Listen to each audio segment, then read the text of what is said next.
না ছি দিদি, আপনি খারাপ ভাববেন না। আমি আসলে এমনি জিজ্ঞাসা করছিলাম, চিনতে পারছিলাম না তো তাই। কিছু মনে করবেন না। আপনারা কোন পক্ষ? উফ, মহা মুশকিলে পড়া গেল তো, একের পর এক এসেই যাচ্ছে। আপনি কোন পক্ষের?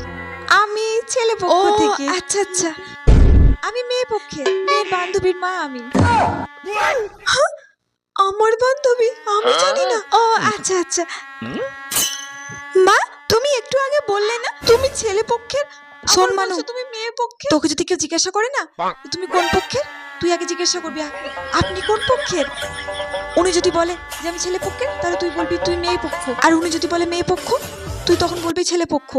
বুঝলি মানে? তার মানে মা, তুমি আমাকে কার বিয়েতে নিয়ে এসেছো?